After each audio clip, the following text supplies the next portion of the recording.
Students, welcome back.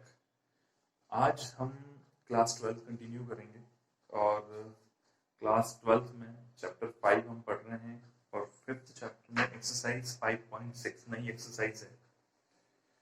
तो previous lectures में हमने देखा कि कैसे हम इम्प्लिसिट और एक्सप्लिसिट फंक्शन को सॉल्व करते थे, मतलब जिनमें एक्स और वाई मिक्सअप होता था। मतलब वहां पर क्या होता था बेटा, दो वेरिएबल आपस में रिलेट करते थे, तो इसलिए हम उनको बोलते थे कि इम्प्लिसिट और एक्सप्लिसिट फंक्शन है, दो वेरिएबल आपस में रिलेट कर रहे हैं। पर यहाँ पर थर्ड चीज आई, पैरामेट्रिक फंक्शन। पैरामेट्रिक मतलब क्या? इसमें ऐसा होगा कि उन दो वेरिएबल के अलावा एक थर्ड वेरिएबल होगा जो हमारे रिलेशन को एस्टैब्लिश करेगा between first variable and the second variable. क्या बोला मैंने कि जैसे हमारे पास दो वेरिएबल थे पिछले क्वेश्चंस में, इम्प्लिसिट एक्सप्लिसिट फंक्शन में। तो इम्प्लिसिट एक्सप्लिसिट फंक्शन में एक्स और वाई दो चीजें थी, तो वो दोनों को रिलेट करके अपन dy by dx फाइंड कर रहे थे। लेकिन इस बार क्या होगा, दो अलग अलग इक्वेशन होंगी। उन दोनों इक्वेशन में x का कोई फंक्शन होगा, y का कोई फंक्शन होगा, लेकिन वो दोनों फंक्शन किसी थर्ड वेरिएबल में होंगे और उस थर्ड वेरिएबल के थ्रू वो रिलेट होंगे। तो हमें क्वेश्चन को सॉल्व करना है। तो हम देखते हैं कि किस तरह से इस टाइप के क्वेश्चन को सॉल्व किया जाएगा। तो पैरामेट्रिक का मीनिंग समझ में आया कि पैरामेट्रिक टाइप की इक्वेशंस में होगा क्या, है ना। एक थर्ड वेरिएबल होगा जिससे हमारे जो फर्स्ट वेरिएबल है वो रिलेट होंगे और उस तरह से हम क्वेश्चन को सॉल्व करने वाले हैं। देखते हैं क्वेश्चन नंबर 1, क्लास 12 एक्सरसाइज 5.6, है ना। Question number 1, x is equals to 2at square and y is equals to what, 8t to the power 4। बहुत इजी है। अगेन देखो, यहाँ पर वेरिएबल देखना है हमें, कौन से वेरिएबल में दोनों फंक्शन हैं। देखो यहाँ पर आ रहा है टी स्क्वायर, यहाँ आ रहा है टी की पावर 4, यानी कि दोनों फंक्शन एक थर्ड वेरिएबल में आ गए टी में, और हमें हमेशा क्या फाइंड करना है, dy by dx। ठीक है, तो देखो इसको डिफरेंशिएट करते हैं, differentiating with respect to t। हर बार अपन यूज कर रहे थे differentiating with respect to x, respect to x, respect to x।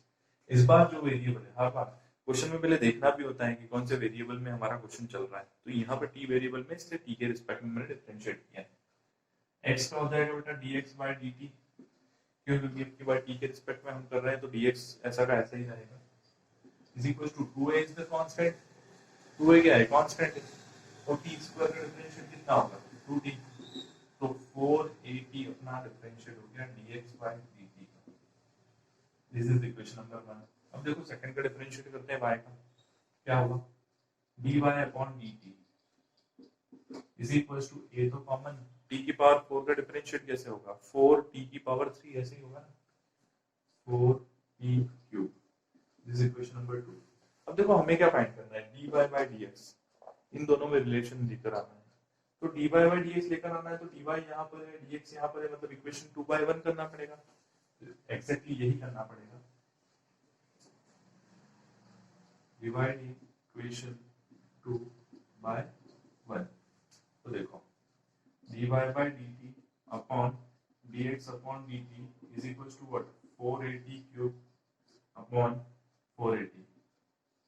तो 4a से तो 4a कैंसिल हो गया, t की power 3 minus 1 that is t square. This is the answer.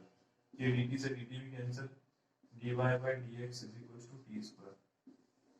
देखो हमने क्या किया, हमारे जो दो डिजायर्ड वेरिएबल थे उनमें हमने डिफरेंशिएट किया और एक थर्ड वेरिएबल में हम रिलेशन लेकर आए। इस तरह से पैरामीट्रिक इक्वेशन सारी सॉल्व करना है हमें। देखो नेक्स्ट क्वेश्चन देखते हैं। x is equal to a cos theta, b cos theta, ये आप कर लीजिएगा।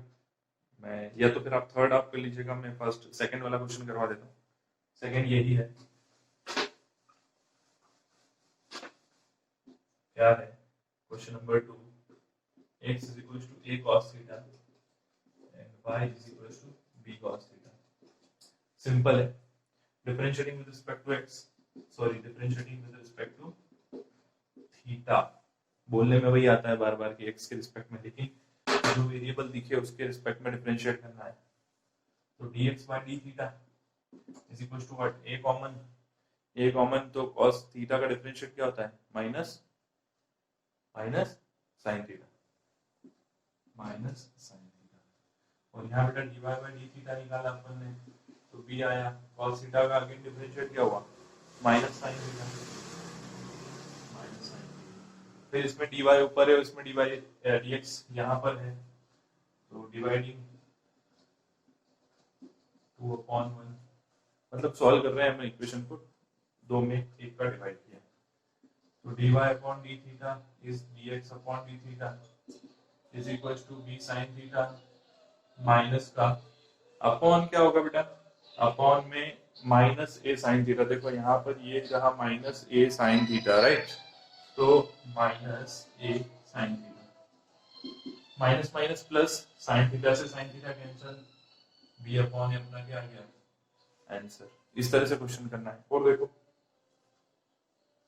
अब मैं क्वेश्चन नंबर 5 करवा रहा हूँ, 3rd एंड 4th बहुत इजी है, सिमिलर प्रोसेस से आप करिएगा। 4 अपॉन टी का ध्यान रखना, अपॉन में टी है तो टी इनवर्स होके सॉल्व होगा, इस बात का ध्यान रखना। चलो आगे बढ़ते हैं, क्वेश्चन नंबर 5। क्वेश्चन नंबर 5 को हमने सॉल्व किया, x is equal to cos theta minus cos 2 theta और y की वैल्यू दी है हमें sin theta minus sin 2 theta. इसको कैसे सॉल्व करें, सिमिलर प्रोसेस। यहाँ पे देखो वेरिएबल क्या आ रहा है, theta, differentiating with respect to theta, differentiating with respect to theta, तो dx by d theta is equal to what, cos theta का क्या होता है बेटा, cos थीटा का minus sin theta, minus sin theta minus cos 2 theta का again minus sin 2 theta, तो minus minus plus sin 2 theta, और 2 थीटा के पास भी जाना है तो क्या आएगा बेटा 2 into 2, तो क्या हो गया ये question, 2 sin 2 theta minus sin theta, मैंने माइनस वाले को पीछे लिख दिया, प्लस वाले को आगे लिख दिया। अब देखो यहाँ देखो, differentiating with respect to theta, theta के रिस्पेक्ट में हमने डिफरेंशिएट किया तो dy by d theta is equal to कितना हो जाएगा, देखो sin थीटा का cos theta minus sin 2 theta का cos 2 थीटा और अपॉन में 2, ये हो गया।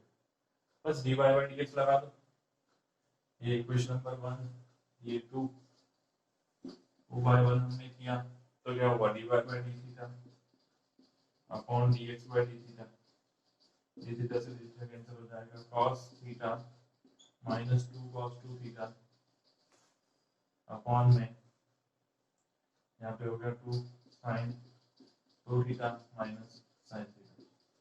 यही आंसर है।